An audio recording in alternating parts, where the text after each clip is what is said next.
Now there are things you want, worthwhile things.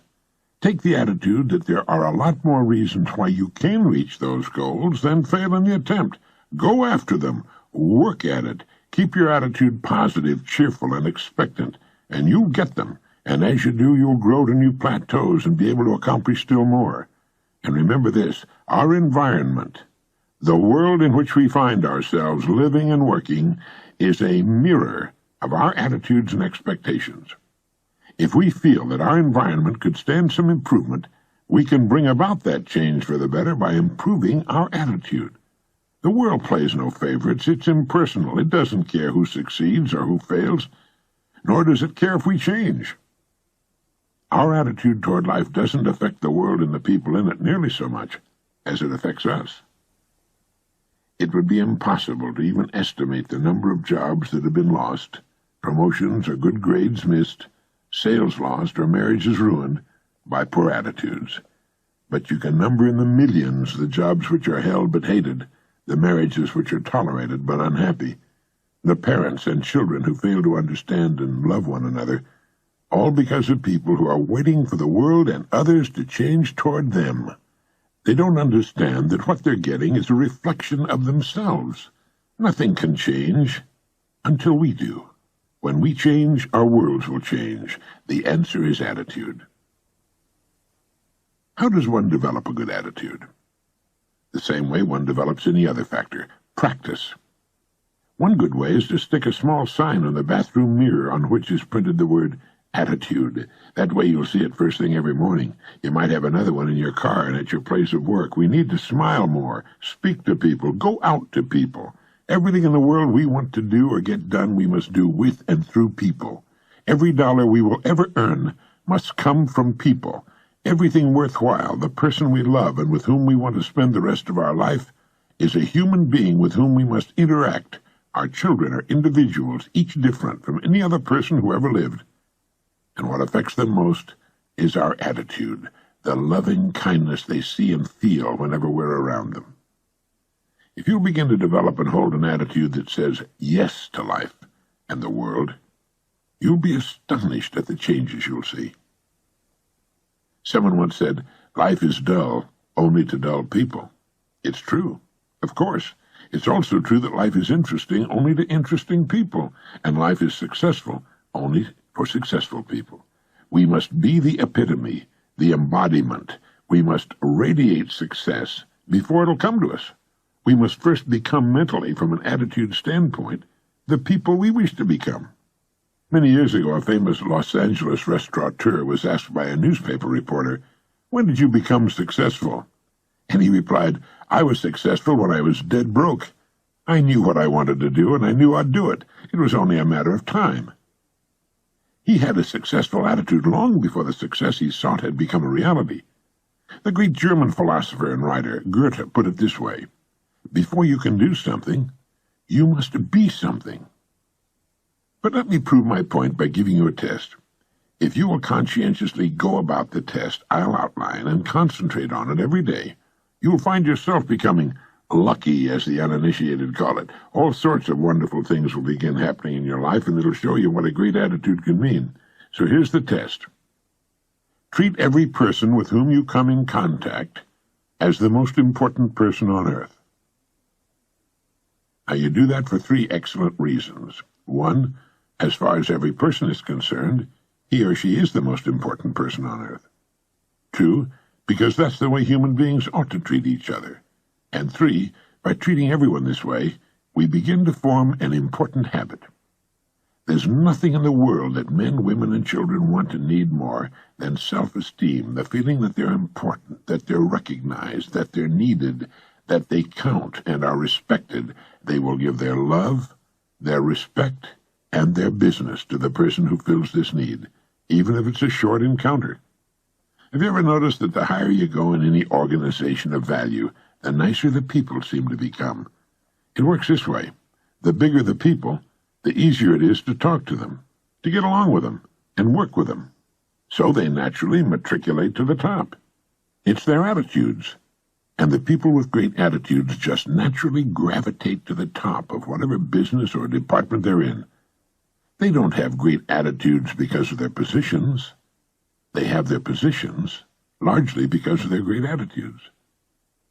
For the purposes of this test, act toward others in exactly the same manner that you want them to act toward you. Treat the members of your family as the very important people they really are, the most important in the world. Carry out into the world each morning the kind of attitude you'd have if you were the most successful person on earth. Notice how quickly it develops into a habit. And almost immediately a change will be noticed. Irritations that used to frustrate you begin to disappear. When some less informed person gives you a bad time, don't let his poor attitude infect yours. Keep yours in hand. Keep it good. Keep cool, above it all, and smiling. If someone cuts in front of your car or acts in any other manner that shows a lack of courtesy, don't react as he would. Smile it off. Destructive emotions such as anger, hatred, or jealousy don't hurt others. They hurt you. They can make your life miserable. They can make you sick. Forgive everyone who ever hurt you. Really forgive them. And then forgive yourself. That's all past. Stewing over it, exhuming it, can only make you sick. Forgive and forget it. Get rid of it. You've risen above that sort of thing. And as you develop a great attitude, you'll probably realize that you've already placed yourself on the road to what you seek. You're well on your way. It makes no difference how successful you may have been in the past. You'll be delighted with the ease and comfort of your new life. The bad or poor attitudes of others can be as infectious as the common cold. It's important that we look on them, in this light, as infectious conditions that can only end by hurting and annoying us if we allow ourselves to catch them. Like the doctor, often working with people with infectious conditions, we must keep ourselves healthy. We simply don't have time for that sort of thing. Whoever started the cliché, "Life's too short," certainly knew what he or she was talking about. It really is too short, much too short, to spend any of our valuable time mimicking the attitudes of others, unless they're good. A great attitude does much more than turn on the lights in our worlds. It seems to magically connect us to all sorts of serendipitous opportunities that were somehow absent before the change. Maybe that's what people mean when they say we're lucky. Suddenly we do find ourselves getting the so-called breaks, but it's really nothing more than this new connection with the world that comes with a great attitude. We find ourselves doing more and doing it in less time. We put ourselves directly in the path of all kinds of serendipitous happenings. When you begin to develop a better attitude, you should realize that you've already placed yourself in the top 5% of the people, the most successful people on earth. You've placed yourself on the road to what you seek. You've prepared the ground. You've only to plant the seed. Now, in summing up, here are a few points to keep in mind. First, it's our attitude at the beginning of a difficult task which, more than anything else, will bring about its successful outcome. Secondly, our attitudes toward others determine their attitudes toward us. We're all interdependent.